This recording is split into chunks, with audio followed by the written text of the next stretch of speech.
Hi friends, hello সবাইকে।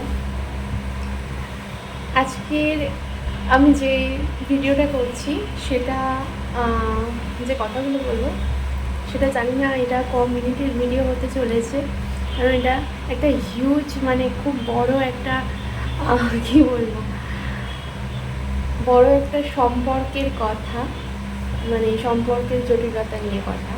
তো যাই হোক, আমি যতটা সম্ভব পারছি তোমাদের সঙ্গে শেয়ার করার চেষ্টা করছি। তো আমি এটাই বলতে চাই, দেখো আমাদের সমাজ অনেক এগিয়ে গেছে, আমাদের যুগের পরিবর্তন হয়েছে, মানুষ এগিয়েছে, মানুষ উন্নত হয়েছে, এখন মানে কোনো কিছুই আর কি পিছিয়ে নেই, সবাই এগিয়ে, ছেলে থেকে মেয়ে থেকে সবাই এগিয়ে। তো সেই এগিয়ে যাওয়ার মধ্যেও না কোথাও কিছু মানুষ এখনও পিছিয়ে রয়েছে,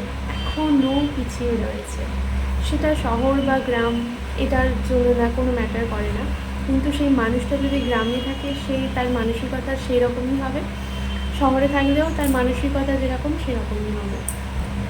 তো শহর গ্রাম এটা ম্যাটার করে না। তো আমি মানে বিভিন্ন সম্পর্ক দেখেছি, বিভিন্ন সম্পর্ক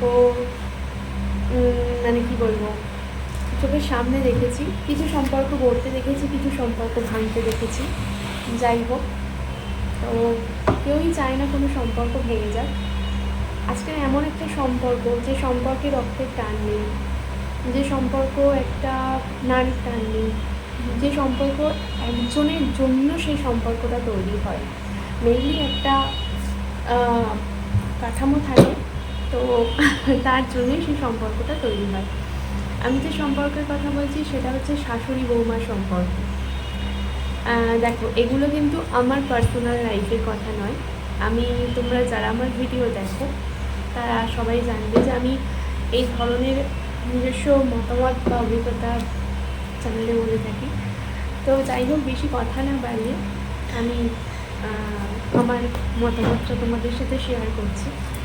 তো শাশুড়ি বৌমার সম্পর্ক এমন একটা সম্পর্ক, এটাকে তুমি যদি মামি সম্পর্ক দাও তাহলে সেটা খুব সুন্দর একটা, খুব পরিপাটি, একদম একদম ভরা সংসার হয়ে উঠবে।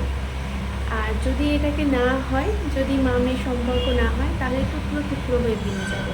আর শাশুড়ি বৌমার সম্পর্ক 100-র মধ্যে 99% মামির সম্পর্ক হয় না।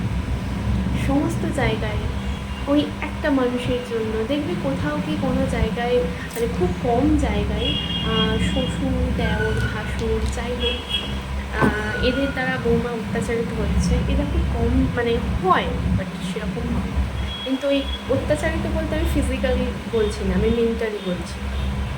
তো কিন্তু ওই একটা জায়গায় না, ওই একটা মানুষ, ওই একজন মহিলা যিনি পুরো সংসারটাকে এতদিন ধরে সাজিয়ে গুছিয়ে রেখেছে তার হিসেব অনুযায়ী, সেখানে যখন সে একটা নতুন মেয়েকে নিয়ে আসছে, যখন তার কাছ থেকে এত এক্সপেকটেশন রাখছে, কিন্তু সে নিজের তার দিক থেকে কিছুই দিতে পারছে না, তখন সে স্বাভাবিকভাবেই, মানে আমি বলতে চাইছি শাশুড়ি মায়েরা বৌমাদের প্রতি প্রচুর মানে এত এক্সপেকটেশন রাখে, কিন্তু তারা নিজেরা কিছু দেয় না, উল্টে সেই বৌমাদেরকেই দোষের ভাগিদার হতে হয়।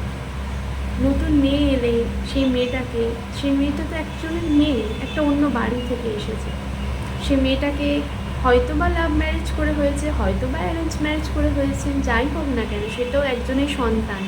তো একজনের সন্তানকে যখন তুমি কষ্ট দাও, যখন তুমি তাকে টর্চার, মানে মেন্টালি মানে শান্তিতে থাকতে দাও না, তখন আমার মনে হয় এটা ওপরওয়ালাও ক্ষমা করে না।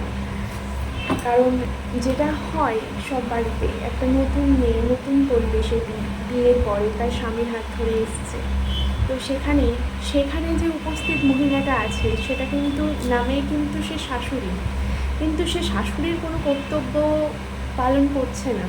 সে আগে থাকতেই এক্সপেক্ট করে নিচ্ছে যে আমার প্রতি বৌমার কর্তব্য আছে, কিন্তু আমার বৌমার প্রতি কোনো কর্তব্য নেই।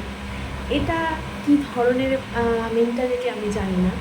কারণ দেখো, কেউ যদি তোমার জন্য কিছু করে তবেই না তুমি তার জন্য কিছু করবে।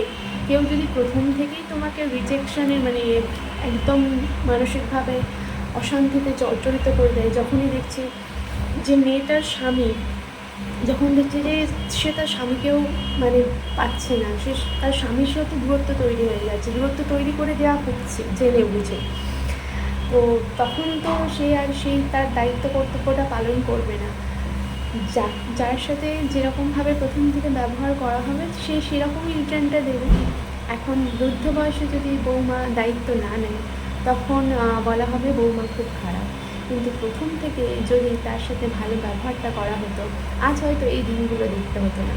কিন্তু বৃদ্ধ বয়সে এসে তারা উপলব্ধি করবে যে না, আমি ব্যবহার খারাপ করেছি, তো সেই কারণে মানে কী বলবো, সেই কারণে এখন বৌমার কাছে ক্ষমা প্রার্থী, আবার এসব ক্ষমাও চাইবে না, এটাও আশা করবে যে তাই বৌমাই আমাকে দেখুন। কিন্তু এতগুলো বছর যে বৌমার থেকে তার জীবন থেকে যে এতগুলো দিন নষ্ট করে দেওয়া হয়েছে তার হিসেব সে রাখবে না, তার মূল্য শাশুড়ি চোখাবে না। তো যাই হোক, হ্যাঁ আবার এটাও ঠিক, কিছু কিছু বৌমাও আছে অত্যন্ত খারাপ, কিছু কিছু সব বৌমা ভালো হয় না, সেটা যেমন ঠিক তেমনই কিছু খারাপের পেছনে কিছু খারাপ তো আছে না, মানুষ এমনি এমনি পাল্টায় না। আমি স্বাভাবিক কথা বলছি, মানে স্বাভাবিক মেয়ের জীবনযাপনের কথা বলছি, এখানে কোনো ডোমেস্টিক ভায়োলেন্সের কথা আমি বলছি না। মানে ডোমেস্টিক ভায়োলেন্স বলতে কি, মানে ওই যে শাশুড়িকে মারধর করছে বৌমা বা এইরকম যে ফিজিক্যাল এগুলো আমি বলছি না, আমি জাস্ট কথাটা বলছি যে সাধারণ নর্মাল ঘরে যেগুলো হয়। তো একটা মেয়ে যখন বিয়ের পরে তার স্বামীর হাত ধরে আসে, তো স্বামী তার কাছে সব থেকে বেশি আপন, আর তার স্বামীর প্রতি 100% মানে 100% তার কর্তব্য থাকে, কিন্তু সেখানে তার সাথে জুড়ে যায় তার বাবা মারও দায়িত্ব নিতে হয়, দেখতে হয়, কিন্তু সেখানে তাদের ব্যবহারগুলো খুবই খারাপ হয়। আর এই যে শাশুড়ি মায়েরা বউদের উপরে অত্যাচার করছে, কিছু শাশুড়ি মা আছে খুব ভালো, তারা জানে, তারা বোঝে, কিন্তু কিছু শাশুড়ি মা আছে যারা ছেলের সুখ সহ্য করতে পারে না, যারা ছেলের বৌমার ভালো দেখতে পারে না, তারা ভাবে যে আমরা এই শাশুড়িগুলো ভাবে আসলে এই শাশুড়িগুলো নিজেদের দাম্পত্য জীবন সুখের নয়, তারা যেটা পায়নি তারা সেটা তাদের বৌমাকে পেতে দেবে না, এটাই তাদের পণ যে আমরা এই কষ্টটা করেছি, আমার বৌমারাও এই কষ্টটা করবে। কিন্তু এটা তো কোনো কথা হয় না যে তুমি কষ্টটা করেছো বলে তুমি সেই কষ্টটা তোমার বৌমাকে ফিরিয়ে দেবে, এটা কোনো কথা হতে পারে না, কারণ এটা যদি হয় তো খুব অন্যায় হবে। একটা সময় তুমি যেটা সাফার করেছো সেটা তুমি যখন সে নতুন আসছে তুমি সেটা তার উপরে চাপিয়ে দেবে। আর শাশুড়ি মায়েদের ইচ্ছা সবসময় বৌমারাই কেন মেনে চলবে, কেন বৌমার ইচ্ছাকে প্রাধান্য দেওয়া হবে না, কেন সব কিছুর দায়িত্ব সেই নতুন মেয়েটার ঘাড়ের ওপর চাপিয়ে দেওয়া হবে, এই প্রশ্নের উত্তর এখনও পর্যন্ত অজানা। আর আমার মনে হয় না এগুলো কোনো দিন পরিবর্তন হবে বলে, কারণ কিছু মানুষ কোনো দিন পরিবর্তন হয়নি আর হবেও না, কোনো দিন হবে না। তো যাই হোক, তো যেটা বলার যে এইসব শাশুড়ি মায়েরা চায় যে আমরা যেরকম মানে এদের দাম্পত্য জীবন কোনো দিন সুখের নয়। সত্যি কথা, এটা মিলিয়ে দেখবে যেসব শাশুড়িরা বৌমাদের ওপরে মেন্টাল টর্চার করে ফিজিক্যালি টর্চার থেকেও না মেন্টাল টর্চারটা অনেক বড়, কারণ ফিজিক্যালি টর্চারটা দেখা যায় আর মেন্টাল টর্চারটা সে দেখাতে চাইলেও কেউ বিশ্বাস করবে না, বিশ্বাস নাও করতে পারে, সে নিজের ভিতরে গুমড়ে মরে। আর কারণ স্বামী যদি বাইরে থাকে সে তো আরও দুর্ভাগ্য, মানে তার দুর্ভাগ্যের আর শেষ নেই। যাই হোক, ছেলেকে বোঝানো হয় যে তোর বউ ভালো না, আসলে ছেলের মায়েরা এটা বুঝতে পারে না যে যাদের সাথে সে দুর্ব্যবহার করছে, যে মেয়েটার সাথে সেই দুর্ব্যবহার করছে, অসময়ে কিন্তু সেই মেয়েটা তার সাথে যদি আজ ভালো ব্যবহার করতো সেই মেয়েটাই পাশে দাঁড়াতো। সে পরিবর্তন হতে বাধ্য হয়েছে প্রথম ব্যবহার যে আঘাতটা সে পেয়েছে, সেই আঘাতটা সে সারা জীবন মনে রেখেছে, তাই আজ সে মুখ ঘুরিয়ে নিয়েছে, যখন বয়স হয়েছে তখন সে মুখ ঘুরিয়ে নিয়েছে। তো চিরকালই এক হাতে কি তালি বাজে? কখনোই বাজে না। আর এইসব শাশুড়িরা নিজেদের দাম্পত্য জীবনে সুখী নয়, ওই জন্য তারাও চায় না যে তাদের ছেলে বউরা সুখে থাকুক। এই ছেলে বউরা যদি একটু বাইরে বেরোয়, বেড়াতে যায়, কেনাকাটা করে, আনন্দে থাকে, হাসি ঠাট্টা করে, সেটা তাদের সহ্য হয় না। কারণ তারা তো সুখী দাম্পত্য নয়, তারা তো কোনোদিন তাদের হাজব্যান্ডকে বা স্বামীকে এরকমভাবে পায়নি। তো চোখের সামনে যখন দেখছে যে ছেলে বৌমারা সুখে আছে, তখন তারা সহ্য করতে পারছে না।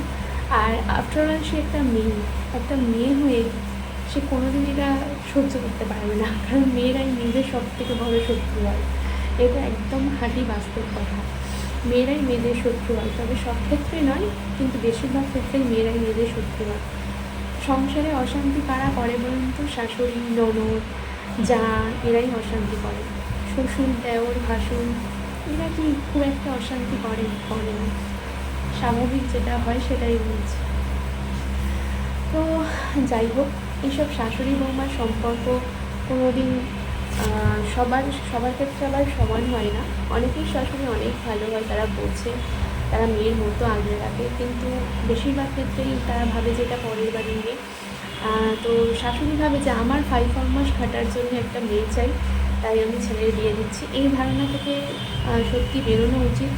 যারা দেখছেন, আমি জানি না যদি কোনো শাশুড়ি মায়েরা দেখে থাকেন, তো আপনাদের 5 মাস খাটার জন্য কোনো মেয়ের জন্ম হয়নি, কোনো মেয়ে সংসার করতে আসেনি, আর কোনো মেয়ে কী বলবো, আপনাদের 5 মাস খাটার জন্য সে সংসার জীবনে প্রবেশ করেনি। সেই সব শাশুড়ি মায়েদের বোঝা উচিত। তারা সংসার করতে এসছে স্বামীর সাথে, তাদেরকে সুস্থভাবে, স্বাভাবিকভাবে সংসার করতে দিন। ছেলে বউ সুখে থাকলে আপনিও সুখী হবেন, সেটা সবসময় মাথায় রাখবেন। আর যখন দেখবেন পাশে কেউ নেই, আবার অনেক শাশুড়ি আছে না, তারা বাইরে ভালোভাবে চেষ্টা করে আর বাইরে বদনাম করে বেড়ায় নিজের ছেলের বউ। এটা যে কতটা বড় অপরাধ সেটা তারা নিজেরাও জানে না। আসলে এরা বুঝতেও পারে না যে নিজের সংসারের যদি কোনো অশান্তি হয় তাহলে সেটা নিজেই মেটাবো, কেন আমি বাইরে বলবো? কেন আমি আমার ছেলে বউয়ের নামে বাইরে বলে আমার নিজের সংসারের ইমেজটা খারাপ করবো? বাইরের লোকে তো হাসাহাসি করবে, তারা মজা নেবে, খুব ভালো হচ্ছে, কিন্তু আপনি তাবলির মতো নিজের বৌমার দোষ দেখবেন, কিন্তু বৃদ্ধ বয়সে সেই বাইরের লোকগুলো আসবে না আপনাদের সাহায্য করতে। তো যাই হোক, ছেলে বৌমাকে সুখে সংসার করতে দেওয়াটা একটা মায়ের পরিচয়। শুধুমাত্র জন্ম দিয়ে, খাইয়ে পড়িয়ে, মানুষ করে এটা মার একটা, মানে কী বলবো, মায়ের দায়িত্ব এখানে শেষ হয়ে যায় না। মায়ের দায়িত্ব এখানে, মায়ের গুণ এখানে, মানে শাশুড়ির গুণ এখানে পাওয়া যায় যে ছেলের বিয়ে দেওয়ার পরে তার সংসারে কতটা শান্তি তিনি বজায় রেখেছেন।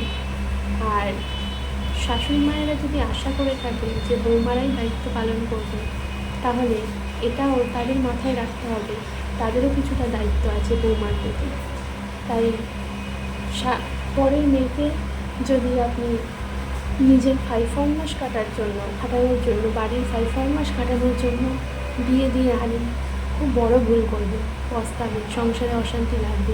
আর এক হাতে কখনো তালি বাজে না, ভগবান উপরে আছে, সব কিছু বিচার তিনিই করে দেবেন। এটুকুই বলার, যদি ছেলে বউ সুখে থাকে, আপনার সুখ, আপনার ঘরের সুখ শান্তি সবসময় বজায় থাকবে। আর বাড়ির লক্ষ্মীকে যারা বলে যে বেরিয়ে যা, এখান থেকে বেরিয়ে যাও তুমি, বাড়ির বউকে অনেক সময় বলা হয় যে এই বাড়ি থেকে বেরিয়ে যাও তুমি, তাদের জীবনে ঘরে লক্ষ্মী থাকে না, কোনো দিন থাকতে পারে না।